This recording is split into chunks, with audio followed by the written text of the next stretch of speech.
اللہم صلی علی سیدنا و مولانا محمد معدن الجود والکرم وآلہ وصحبہ وبارک وسلم۔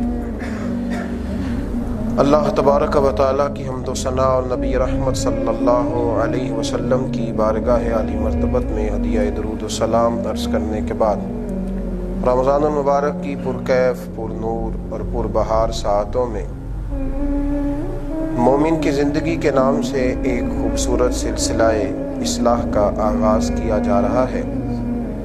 جس کا مقصد یہ ہے کہ مومن اس بات کو سمجھ سکے کہ اللہ تبارک و تعالیٰ نے اسے مقام کیا عطا فرمایا ہے اور اللہ کی بارگاہ میں مومن کے مراتب کیا ہیں اور اللہ کریم نے مومن کو کن صفات سے نوازا ہے اور مومن کو اپنا طرز زندگی کس طرح کا اختیار کرنا چاہیے۔ مومن اللہ تبارک و تعالیٰ کے بتائے ہوئے رستوں پر کیسے عمل کرے گا، اپنی زندگی کو کیسے سنوارے گا اور اپنی آخرت کے لیے وہ کیسے اسباب جمع کرے گا۔ آج ہم اس بات پر توجہ کریں گے، غور کریں گے کہ اللہ تبارک و تعالیٰ نے بندہ مومن کو مقام کیا عطا فرمایا۔ جب تک انسان کو یہ سمجھ نہیں ہوتی کہ میرا مرتبہ کیا ہے، میرا مقام کیا ہے، میں دراصل کن بلندیوں پر فائز ہوں، میرا معیار کیا ہے، اس وقت تک پھر وہ نہ تو معیاری گفتگو کر پاتا ہے، نہ معیاری عمل کر پاتا ہے اور نہ زمانے میں کوئی معیاری کردار ادا کر پاتا ہے۔ بندہ مومن اگر یہ سمجھنے لگے کہ اللہ نے اسے عزت کیا عطا فرمائی، رب کریم نے اسے نوازا کتنا ہے، اس کا اعزاز کتنا ہے، تو پھر اس کی باتیں، اس کا لب و لہجہ، اس کا اٹھنا بیٹھنا اور اس کا بات کرنا ایک اعزاز والا عمل ہو جائے گا۔ وہ ہر چیز میں معیار کا خیال کرے گا، معیار کا خیال کرے گا ہر چیز میں۔ قرآن مجید فرقان حمید نے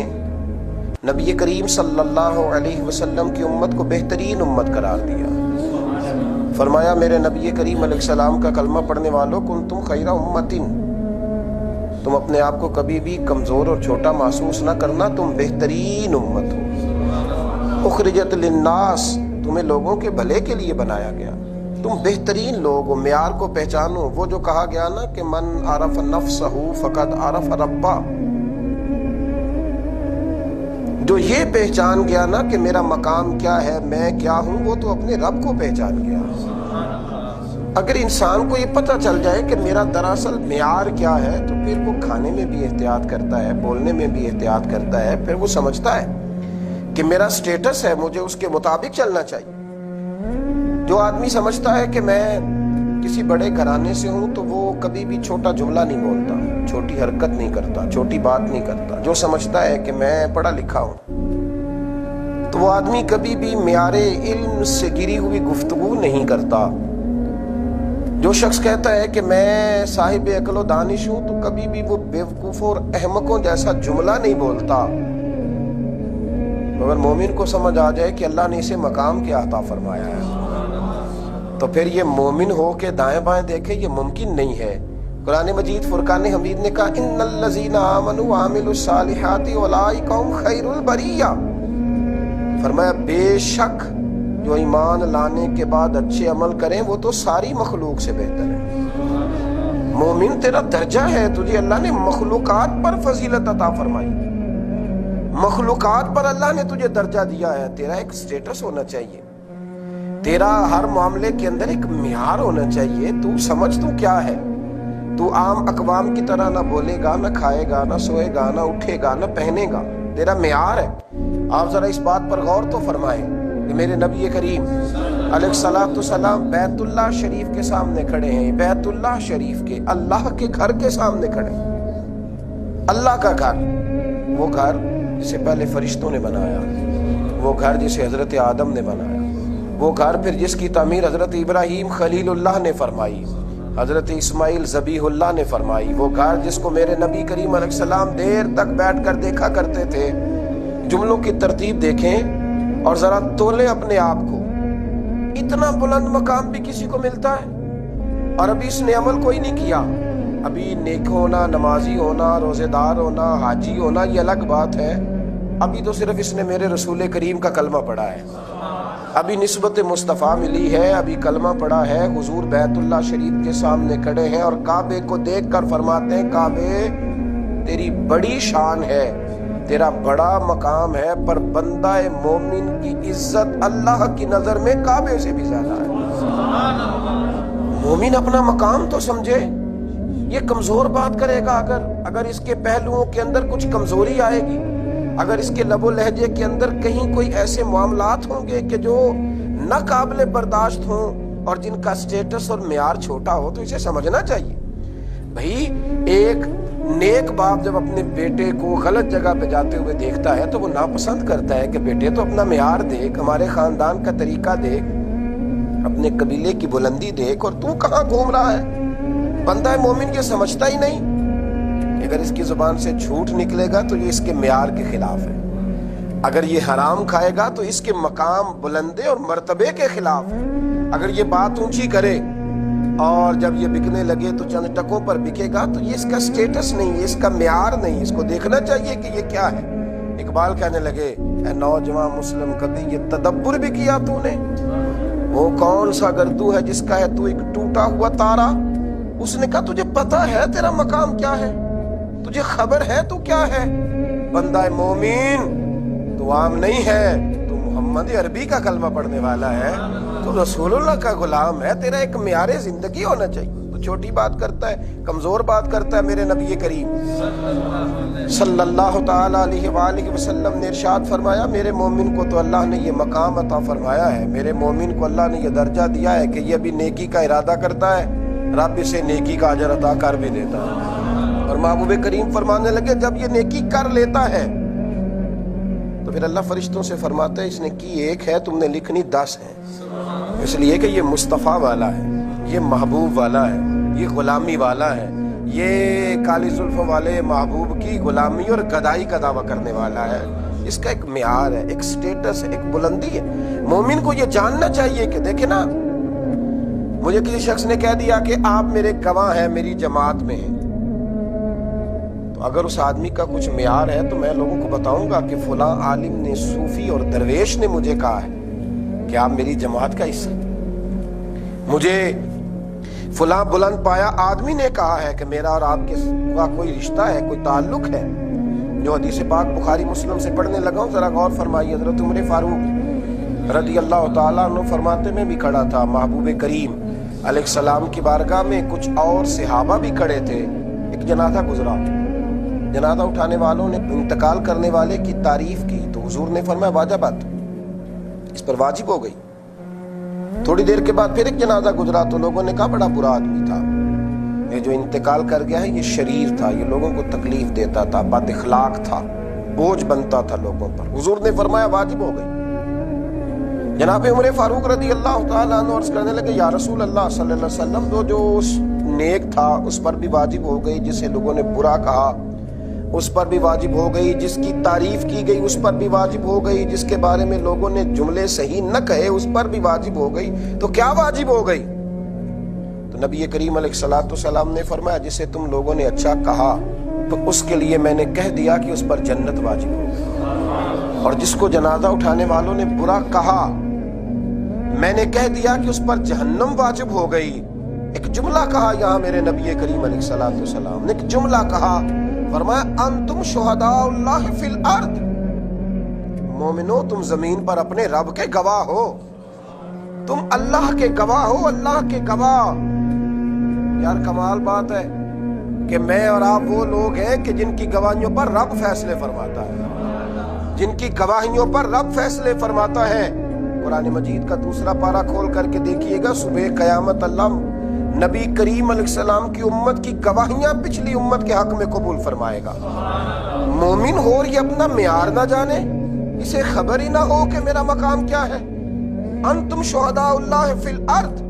فرمایا تم زمین پر اللہ کے گواہ ہو، تم گواہ ہو زمین پر اللہ کے۔ میرے رسول کریم صلی اللہ تعالی علیہ وآلہ وسلم نے ارشاد فرمایا، میرے مومنو تمہیں اللہ نے بڑی فضیلتیں دی ہیں، جمعے والا دن دیا ہے، اور اس دن میں ایک گھڑی دی ہے،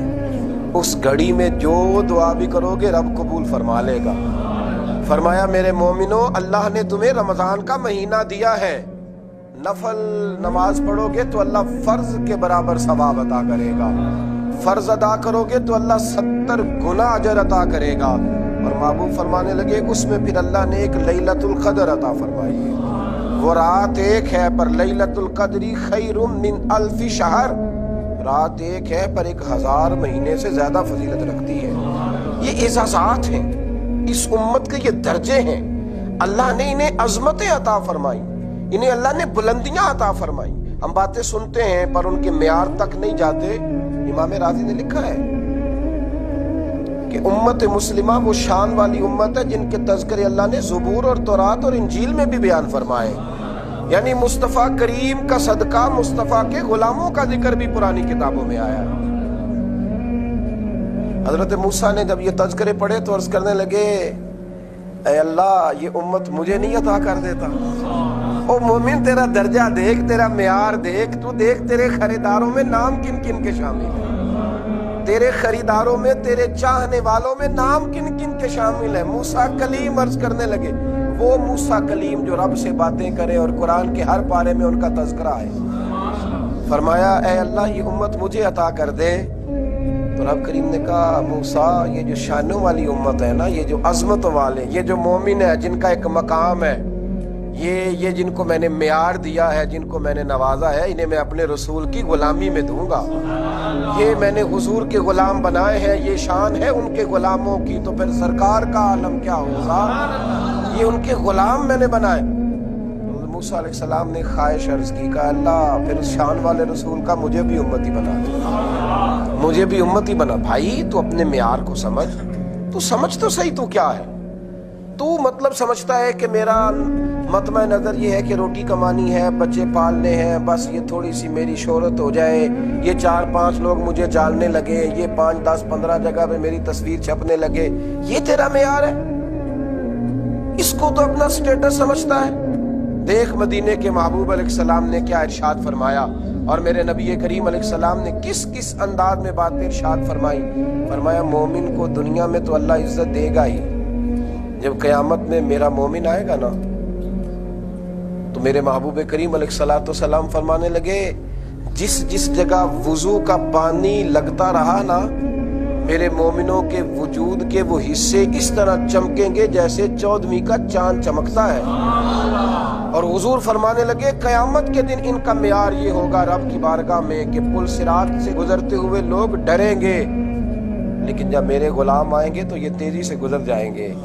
فرمایا 120 صفیں جنتیوں کی ہوں گی، مومن تیرا مقام یہ ہے کہ 80 صفیں صرف مدینے والے کا کلمہ پڑھنے والے کی ہوں۔ مدینے کے چاند فرمانے لگے یہ بھی یاد رکھ، امتیں پہلے آئیں، ہزاروں سال پہلے انتقال کر گئیں، ہزاروں سال قبروں میں رہیں، لیکن جب جنت کا مین گیٹ کھلے گا تو وہ جو بڑے پہلے سے دنیا سے گئے تھے وہ پیچھے کھڑے ہوں گے، اور سب سے پہلے اللہ میرے کلمہ پڑھنے والوں کو جنت میں داخلہ عطا فرمائے۔ میں سوچ میں پڑ گیا، میں نے کہا مومن کا مقام ہے نا، کئی جگہوں پہ کثرت کسی اور کی ہوتی ہے پر سیادت کسی اور کی ہوتی ہے، کثرت کسی اور کی ہوتی ہے پر حکومت کسی اور کی، برادری کوئی اور ہوتی ہے پر حکومت کوئی اور کرتا ہے۔ تو یا رسول اللہ صلی اللہ تعالی علیہ وسلم یہ جنت کے اندر کثرت تو اس امت کی ہوئی کہ جنتیوں کی 120 صفیں ہیں اور 80 صفیں امت مصطفیٰ کی ہیں، تو یا رسول اللہ صلی اللہ علیہ وسلم یہ سرداری کس کی ہوگی؟ تو محبوب نے فرمایا مومنوں تمہیں ایک اور مقام دیں گے، تمہیں ایک اور مقام دیں گے، تمہیں ایک اور شان دیں گے، تمہیں سردار بھی معمولی نہیں دیں گے، تمہیں جنت میں جب سردار ملیں گے تو حسن اور حسین ملیں گے۔ تم جب سرداری کی بات کرو گے تو تمہارا سٹیٹس بلند ہوگا، الحسن والحسین سید الشباب اہل الجنہ، مومن کو یہ مقام ملے گا، مومن کو یہ مقام۔ اللہ کرے آپ سمجھے میں کہاں بات کر رہا ہوں، اللہ کرے آپ سمجھے کہ میں کہاں بات کر رہا ہوں۔ یہ مومن کو معیار ملے گا کہ لیڈر بھی حسن اور حسین جیسے ملے گا، یہ لیڈر ہے حسن اور حسین۔ تم ناز کرو گے کہ کائنات نے اگر ہمیں سربراہ دیے ہیں نا، رب کریم نے کائنات میں سے ڈھونڈ کے تو کچھ شانوں والے عطا فرمانا، سید الشباب اہل الجنہ۔ خواتین سوچ سکتی تھی کہ یہ تو جنتی جوانوں کے سردار ہیں، تو محبوب ہمیں کیا ملے گا؟ فرمایا تمہاری سرداری میری لخت جگر سیدہ فاطمہ الزہرا کرے گی، سیدۃ النساء اہل الجنہ۔ تمہارا ایک مقام ہے بھائی، مومن کا ایک درجہ ہے، مومن کا ایک وقار ہے اللہ کی نظر میں۔ ایک ایک اس کا احترام ہے، اس کا ایک اعزاز ہے۔ میں سوچنے لگا کہ مومن دنیا میں شان یہ ہے کہ تھوڑا عمل کرتا ہے زیادہ اجر پاتا ہے، دنیا میں شان یہ ہے کہ اس کی عزت کعبے سے بھی زیادہ ہے، دنیا کے اندر یہ مقام ہے کہ یہ جنت میں بھی سب سے پہلے جائے گا، تو یہ بس اپنے لیے ہی سارا کچھ کرے گا یا کسی اور کے لیے بھی؟ تو میرے مصطفیٰ کریم نبی رحمت صلی اللہ تعالی علیہ وآلہ وسلم نے ارشاد فرمایا، ترمذی میں موجود ہے، مدینے کے اندر بنو تمیم قبیلہ سب سے زیادہ بکریاں پالتا تھا۔ میرے کریم رسول فرمانے لگے، قیامت کے دن اللہ میرے ایک مومن کے کہنے کی برکت سے، میرے ایک مومن کی سفارش کی برکت سے بنو تمیم قبیلے کی بکریوں کے برابر لوگوں کو جنت میں داخل کرے گا۔ یعنی یہ وہ لوگ ہیں جن کی گواہیاں دنیا میں قبول کر کے اللہ فیصلے کرے گا، اور مومنوں تمہاری گواہیاں قبول فرما کے اللہ سفارش قبول فرما کے قیامت میں اللہ گناہگاروں کو جنت بھی عطا کرے گا۔ اس لیے میرے نبی کریم نے حضرت عمر سے اور مولا علی سے کہا کہ اویس قرنی سے ملنا اور اسے کہنا تو وہ مومن ہے کہ مومنوں میں تیرا مقام اونچا، اسے کہنا میرے گناہگاروں کے لیے دعا کرے، اسے کہنا، اپنا معیار سمجھیں، اپنا سٹیٹس سمجھیں، آپ دیکھیں آپ کیا ہیں، ایسے ہی ذرا پیسے نہیں ہیں اور ذرا غریبی ہے اور ذرا بیماری ہے تو اپنے آپ کو کمزور اور چھوٹا محسوس نہ کریں۔ میرے محبوب نے فرمایا تمہیں شانیں اتنی دے کے جا رہا ہوں کہ جب بھی جیو گے نا سر اٹھا کے جیو گے، وقار سے جیو گے، عظمتوں سے جیو گے۔ دعا کرتا ہوں رب کی بارگاہ میں اللہ ہمیں اپنا معیار سمجھنے کی توفیق دے اور مقام مومن کی آنکھوں میں اللہ واضح فرمائے۔ آخر دعوانا ان الحمدللہ رب العالمین۔